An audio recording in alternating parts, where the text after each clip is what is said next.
E whakatata ana tātou ki te rā nui o Waitangi a tērā rā apa, i hui te kāhui a rangatira a iwi ki te Premier, kia Jacinda Ardern i te rānei. Pērā no i te tau 1840, e hia ana ngātaha e rua ki te whakatū whanaungatanga tāne kaha, toitū anō hoki. E rongo ai tātou i ngā whakamārama hohonu mo tēnei hui i te rānei me whakawhiti atu tātou ki tā tātou kai kawe korero mā tā mua kia Irena Smith, Irena kei a koe. O koinei te hui tuatahi a te kāhui rangatira a iwi te wā mā rātou ki te whakatakoto i ngā kaupapa e whai wāhi nui ana ki ngā iwi. Koinei anō hoki te wā tuatahi kua whai wāhi atu te hunga pāpāho ki roto i ngā kōrero i wainga i ngā taha e rua. Ahakua he ahua mātau te wairua o tēnei whanaungatanga i te timatanga o te rātou, i tēnei tau kei te pērā ke te wairua ki te mahana o te rā.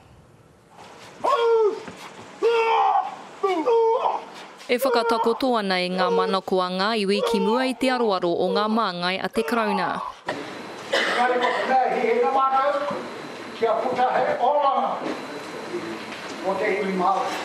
Mai i te tai au ki ngā whare, te whānau ora me te whanaungatanga a te iwi Māori me te krauna i raro i te treaty, e tahi o ngā take nui.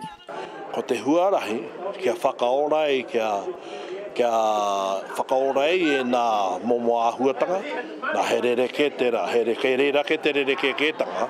Ko te rānei, kia kitei tātou me pēhea te whakakotahi ei, te huarahi, te kāwana me te ngā kāhui aiwi me pēhea rātu tai a ki te wāhi kotahi.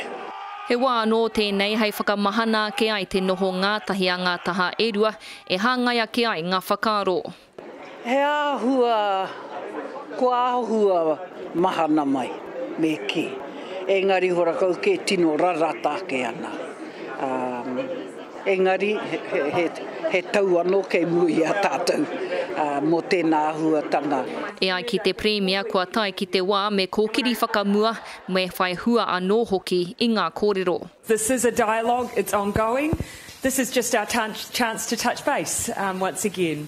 And it won't be our only chance. Many of you, I'm sure, may be here for a few more days, and so will members of the government, members from New Zealand First, the Green Party, from within the ministry, from government departments. We increasingly want to use Waitangi as a place and time for dialogue, to set our agendas for the year, our expectations of one another. So my final plea, I guess, would be for us to please use that time and that opportunity. Engari, mā te mahi tahi e whakawhiti te ara, hei painga mā te katoa. Taina tūkana pēr, I pohehe rātou ko rātou a te tūkana ko mātou te taina. Engari ki awa no, he tōranga pū tēnei, me mahi tahi.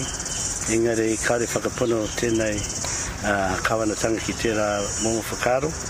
Engari kia mātou o ngā iwi whānui. E hehe ana ki te mahi pukahiwi ki te pukahiwi. Kanohi ki te kanohi, e tūwhera ana te wairua kia tauwai ki te wāhi kotahi, hei tutuki i ngā wawata mo te oranga o te iwi Māori. Nō reira Irena, i taua huira e tahi o ngā tani whao te ao Māori, he haha e tahi atu kōrero i ata whera hia e rātau I roto I taua hui I te rānei.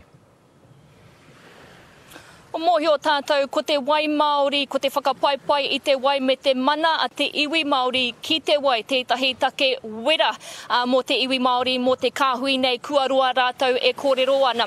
Heoi, I te rānei, ka kōrero te kāwanatanga ki a rātou, e rua ngā turu e wātea ana ki runga I tā rātou ake kāhui wai Māori, hei whakaki mā ngā rangatira. Heoi, kaore ngā rangatira I whakai ki te rā tono I te rānei, hei tā rātou kei te whiriwhiri tonu mena koira te ara ka whaia e rātou. Heoi anō e kore e nei kaupapa e mutu I te rānei, hei te rātapu, ka tai atu a Minita Shane Jones ki roto o Kaipara, hei whakarata atu I ngā mahi a te iwi ki roto I tērā rohe, ka tukuna ia e tahi pūtea mai I tana puna pūtea, hei whakatupu ake I tērā o ngā rohe. Scotty. Ka rawe Irena, kōrero nui katoa wena e mihi atu ana ki a koe e nā whakamārama kia ora rā.